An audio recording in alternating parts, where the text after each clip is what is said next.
Welcome to this Flame Guitars video. My name is David Kennett. What I have here is a late 70s Guild D35. It's actually my own guitar. And many years ago I was in a recording studio with it.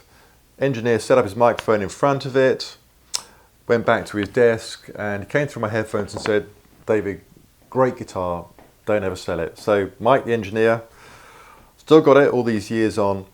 Always loved this guitar. It's got a really rich middle and bottom end to it. But it has, like many acoustic guitars, it developed quite a high action over the years. And so it's time to address that and do to this guitar what I do to my customer's guitar, which is to make it, properly playable. So I'm going to tweak the neck to body angle just so I can lower the action. And in doing so, I will then be able to raise the saddle. So the saddle is sitting quite low in the bridge. Many years ago I dropped the saddle down just to try and reduce the overall string height. So the saddle is now too low, so I want to address that, and I think in doing that it's going to give this guitar a bit more top end sparkle that I'm looking for. What else? I'm going to refret it with Evo Gold fret wire. It's also got quite an old Fishman pickup in it, so it's time to take that out and put in a new LR Bags Anthem. New nut as well. It's got an Iavana nut on it, but I'm going to go back to a bone nut. I'm just going to tweak the intonation as well to make it. The reason I put an Iavana nut in was because I wasn't happy with the intonation. So I'm going to tweak the intonation at the saddle instead of at the nut on this guitar. But anyway, I'll show you how I'm doing that. What else? I think that's about it, so let's get on with it. So I've taken the frets out, and if you want to watch a video as how I might do that and refret a guitar, there are a number of other videos you can watch that, where I demonstrate that process. So I'm now going to work to adjust the neck to body angle very, very slightly.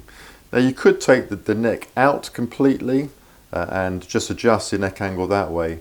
But because of the thickness of the neck in that sort of third fret area, I've got plenty to work with here. So what I'm actually going to do is in effect sort of taper the neck down slightly and reduce the thickness at that sort of third fret area, and progressively less and less as I come up towards the 12th fret and taking no thickness off at all beyond that. And what that's going to do is just tilt the angle very, very slightly. And that'll allow me to have a higher saddle height and also reduce the string height in that sort of 12th fret area. This guitar has got a 14-inch radius. It's a bit inconsistent up and down the fretboard. I'm going to stick with that 14-inch radius, but just work on the fretboard and ensure that it's consistent up and down the fretboard, because that's an important part of preparing a guitar for a refret. So I think we're ready to get on with that now. So let's get on with reducing the thickness of the fingerboard.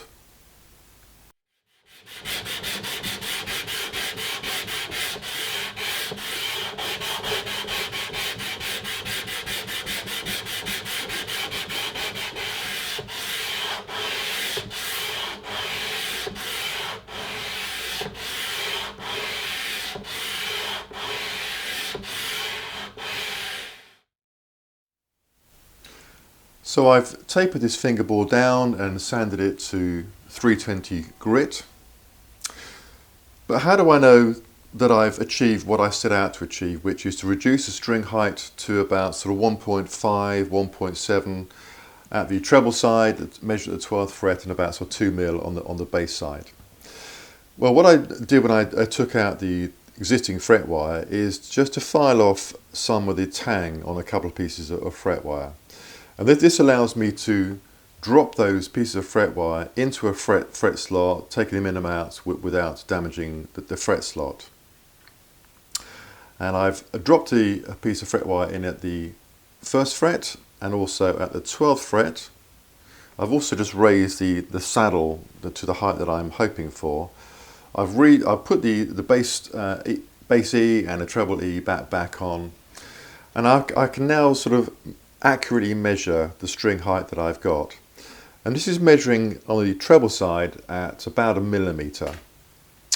which is a bit low, but I know that once the strings are fully on, the neck is under tension and the neck is very straight at the moment, so allowing for some neck relief to be added to this guitar.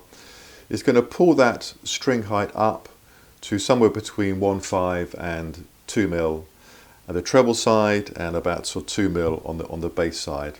But that also allows me a bit of wiggle room in terms of the height of the saddle as well. So I think I'm there now. I'm happy with where we are. Don't want to take off any more. And I think I'm now ready to refret this guitar. So here is the finished guitar, and I'm really pleased with how this project has turned out. Just playing the guitar now is just so much easier to play, you know, particularly because there are chords up here, which it was a real struggle before as this high action had developed over the years. So what have I done overall to achieve this? Well, I put in a new bone nut. I've also refretted this guitar using Evo Gold fret wire. Now Evo Gold, as well as being harder than the nickel silver, it to me just feels so nice and smooth under the fingers. I love Evo Gold fret wire. I've also put in a fully compensated saddle. I've just had to widen the saddle slot just a touch to accommodate that. Now what that compensated saddle has done is just sweetened up the tuning, particularly in that sort of 7th fret area and above. So, you know, chords up here now sound in tune to me, whereas previously there was just this edginess because it wasn't quite in tune. Yeah, that sounds great. String height. Well, one of the main reasons for doing this work was because I had a particularly high string height in this guitar, and I wanted to bring that down. I think previously it was, 3.2 or thereabouts on the bass side and 2.2 or something on the treble side. And this is now down to 2.1, 2.2 on the bass side and about 1.8 on the treble side. And that's made a massive difference, particularly sort of playing chords up here. I'm not having to work my thumb nearly as hard as I was previously. And so, you know, chords up here are just so much nicer to play. What else? Yes, LR Baggs pickup system. This is the LR Baggs Anthem.